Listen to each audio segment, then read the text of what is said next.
Halo teman-teman semua, kami dari kelompok 2 ingin mempresentasikan hasil diskusi yang telah kami lakukan. Sebelum kita mulai untuk mengerjakan materinya, perkenalkan kami dari kelompok 2, saya sendiri sebagai moderator, nama saya Miranda Putri Anggianis Terus dengan NIM 422313108 dan rekan saya. Nama saya Natalia Yolanda dengan NIM 42231311018 dan teman saya. Nama saya Ristin Triputri Daily dengan NIM 42231311016 dan rekan saya. Nama saya Siska Anggreni dengan NIM 42211311010. Baiklah teman-teman, materi pertama akan dibawakan oleh teman kami.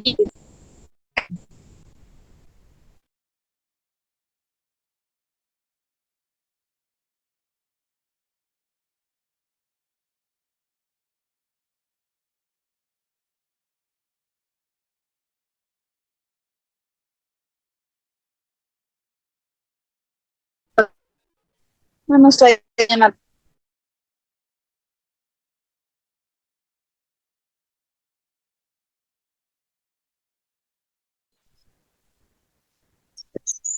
Baik, di sini saya akan melakukan presentasi itu mengenai siklus Carnot. Nilai Leonard Sadi Carnot tahun 1824, seorang insinyur ulung bangsa Prancis, memikirkan sebuah siklus ideal yang sekarang terkenal dengan siklus Carnot. Siklus Carnot terdiri atas dua proses isothermal reversible dan dua proses adiabatik reversible.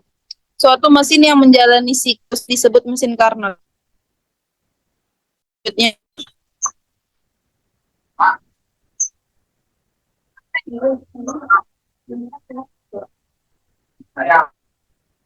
Siklus Carnot terdiri dari 4 proses sebagai berikut. Yang pertama, proses adiabatik reversible dalam arah sedemikian sehingga suhu naik sampai suhu dari reservoir panas. Yang kedua, zat kerja tetap berhubungan dengan reservoir dengan suhu TI dan menjalani proses isotermik reversible dalam arah dan waktu sedemikian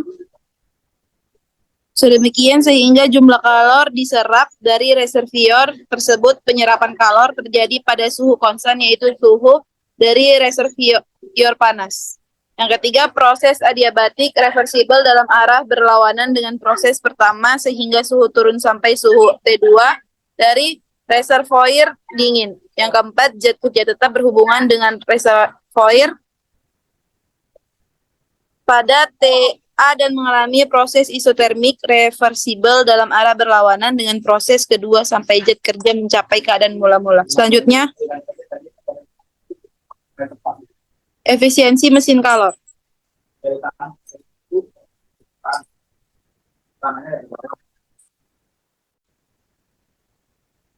Rumus eta W per Q2 sama dengan usaha yang dihasilkan per kalor masuk.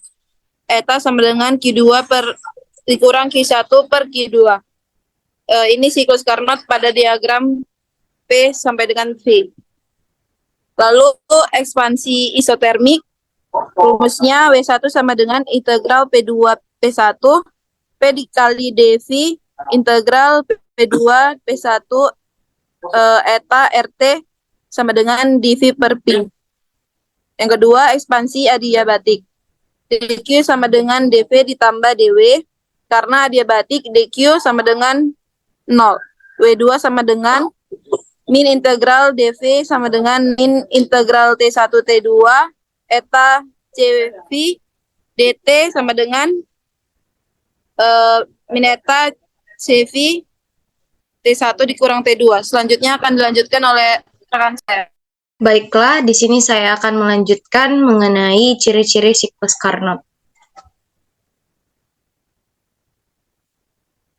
Yang pertama, dalam ungkapan eta tidak terdapat faktor-faktor yang bergantung pada zat seperti C, CV, CP, dan Y, maka dapat disimpulkan bahwa siklus Carnot tidak bergantung pada bahan bakar yang dipakai, hanya ditentukan oleh suhu kedua RK.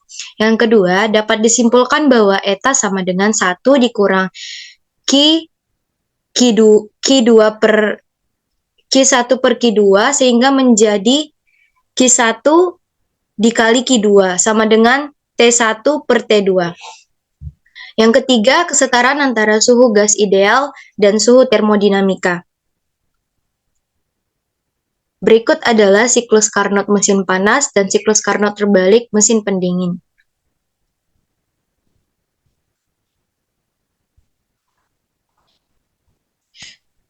Kemudian mesin kalor Carnot.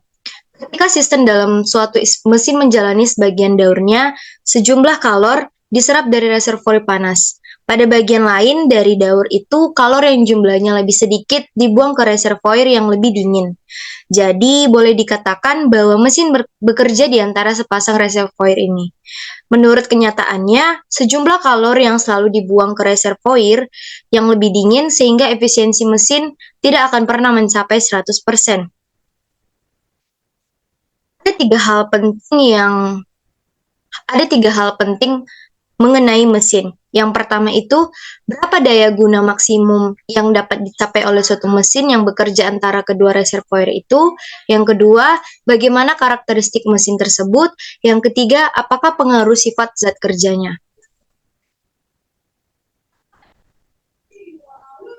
Kemudian siklus Carnot terdiri dari 3 proses. Yang pertama, proses adiabatik reversibel dalam arah sedemikian sehingga suhu naik sampai suhu T dari reservoir panas. Yang kedua, zat kerja tetap berhubungan dengan reservoir dengan suhu T1 dan menjalani proses isotermik reversibel dalam arah dan waktu sedemikian sehingga jumlah kalor Q1 itu diserap dari reservoir tersebut. Atau penyerapan kalor bisa terjadi pada suhu konstan, yaitu suhu dari reservoir panas. Yang ketiga, proses adiabatik reversibel dalam arah berlawanan dengan proses pertamanya, sehingga suhu turun mencapai suhu T2 dari reservoir dingin. Suatu mesin yang menjalani siklus Carnot itu disebut dengan mesin Carnot. Sedangkan mesin kalor Carnot itu adalah suatu mesin yang mengubah energi kalor menjadi energi mekanik. Karena keempat proses dari siklus tersebut reversibel, maka siklus Carnot adalah siklus reversibel.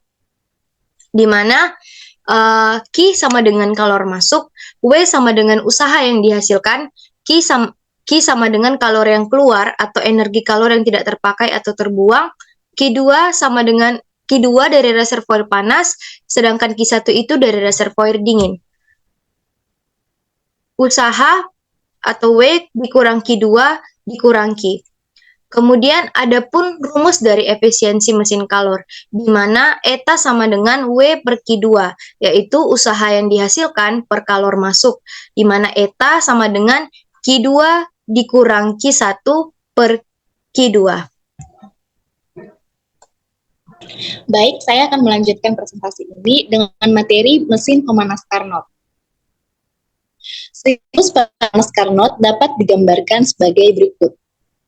Pada gambar yang telah disajikan, dapat dilihat bahwa siklus Carnot itu memiliki mesin panas. Dalam siklus ini, berlakulah persamaan-persamaan dalam siklus Carnot.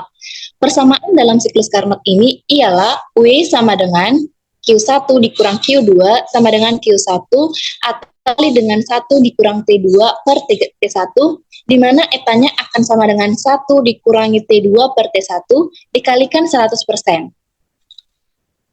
Selanjutnya,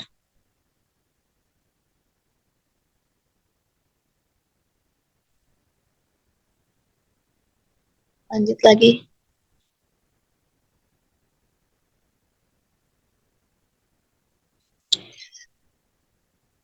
Berbanding terbalik dengan mesin pendingin Carnot. Siklus pada pendingin Carnot itu dapat digambarkan seperti gambar yang telah kami sajikan.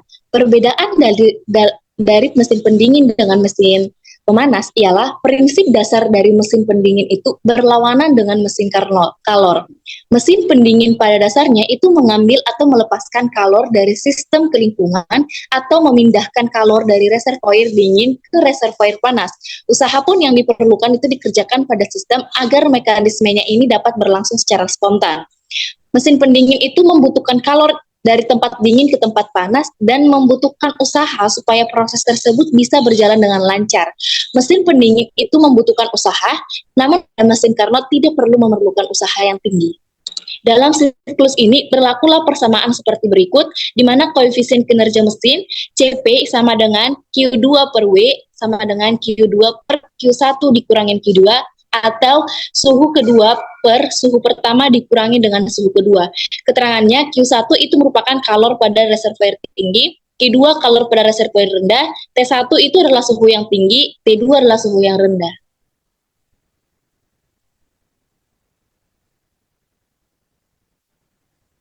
Mesin pendingin itu membutuhkan kalor dari tempat yang dingin ke tempat yang panas dan membutuhkan usaha supaya proses tersebut bisa berjalan dengan baik. Mesin pendingin membutuhkan usaha. Kenapa perlu usaha? Ini karena proses pada mesin pendingin adalah tidak spontan. Usaha yang dibutuhkan untuk menjalankan mesin pendingin dapat dihitung menggunakan persamaan W sama dengan Q 1 kurang Q2. Seperti mesin Carnot, mesin pendingin juga tidak ideal. Kalian tidak dapat mengubah semua usaha untuk membuang panas.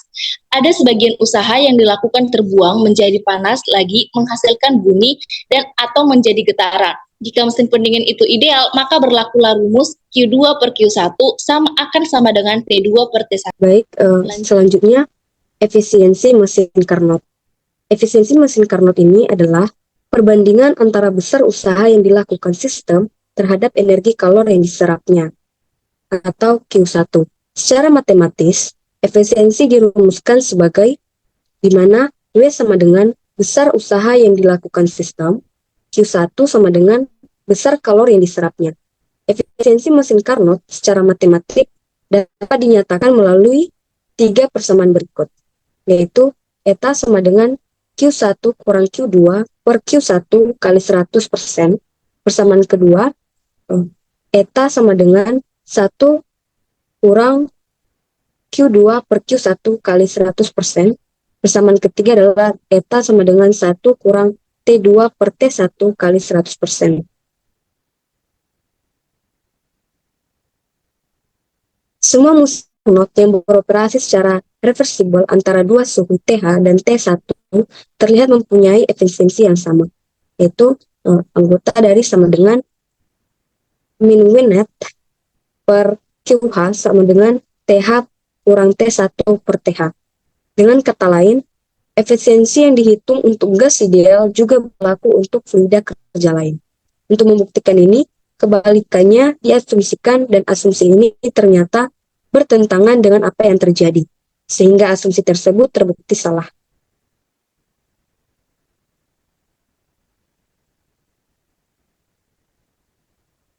Adapun kesimpulan dari kelompok, yaitu siklus Carnot diperkenalkan oleh seorang insinyur berkebangsaan Prancis bernama Sandi Carnot pada tahun 1920.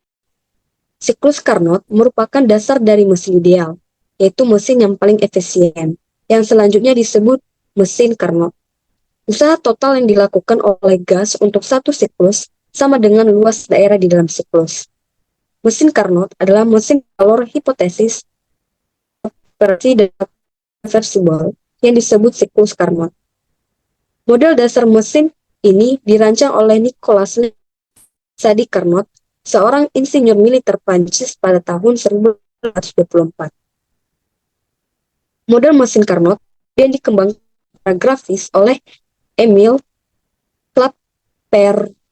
Clapeyron pada tahun 1834 dan diuraikan secara matematis oleh Rudolf Clausius pada 1850-an dan 1860-an. Proses reversibel didefinisikan sebagai sebuah proses yang dapat dibalik tanpa meninggalkan jejak pada lingkungan, atau dengan kata lain, sebuah yang jika dibalik atau akan melalui lintasan yang sama, sedangkan proses irreversibel adalah proses yang tidak dapat dibalik arahnya. Sekianlah hasil presentasi kami mengenai mesin Carnot. Tugas ini kami sajikan untuk melengkapi tugas KKM atau tugas akhir dari mata kuliah dan termodinamika.